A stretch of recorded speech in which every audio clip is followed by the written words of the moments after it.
Why did they allow that there is now over 30 million participants and all is going well? Why am I not in prison, but instead I'm answering your questions, smiling and joking? Why is that? You know, that's quite a question. I would actually forward it. Why isn't he in prison? Since you think it's a scam, why hasn't I been stopped? So that's the question. If you're doing the same thing that you went to jail for, why aren't you doing your time yet? I'm wondering myself. SERGEY MAVRODI, as well as myself, we both wonder why he's not in prison yet. It's not your freaking business. If you don't know anything and don't understand a damn thing, it was the news of the week. Screw that. You're asking me questions which tell that you haven't read the thing. Why have you come here then? You don't know what it's all about. You say such foolish things that tells you don't understand what you're talking about whatsoever. Everyone perceives it in a manner that is quite clear to everybody intuitively that one can steal in this case. And the situation that one doesn't want to steal evokes amazement, and no one believes it. Is our society really that sick? I don't violate the law, the rest doesn't bother me. My motives are on the other level, totally moral. I've got to do this because it is my civic duty, and it's the only reason. It's not about money. I think that if I can help people, I must do it. I reckon it as my civic duty, and I consider myself to be right, and absolutely nothing can stop me. Man of deceived investors.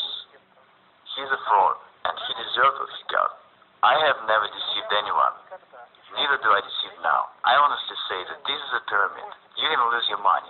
There are certain risks, no guarantees, no promises. What's the crime here? It is bankers who are the real fraud and swindlers. And they're the ones to send to jail. What sort of country do we have? One does not violate the law, yet everyone's sure they'll go to jail. How come? Is our state constitutional now? The question is as follows, and no one understands it. Is there a deception or not? The rest doesn't matter. There is no deception, which means I can do whatever I want to. And okay, don't bring your money. Everyone is honestly warned of everything. I don't violate the law, so what's the problem here? In reality, MMM is good for a state. The government is silly, that's why it doesn't understand it. Because in particular, MMM relieves the social stress, and the participants of MMM are happy and glad. They've got no protest moods. And at that, MMM doesn't require neither expenses nor any trouble.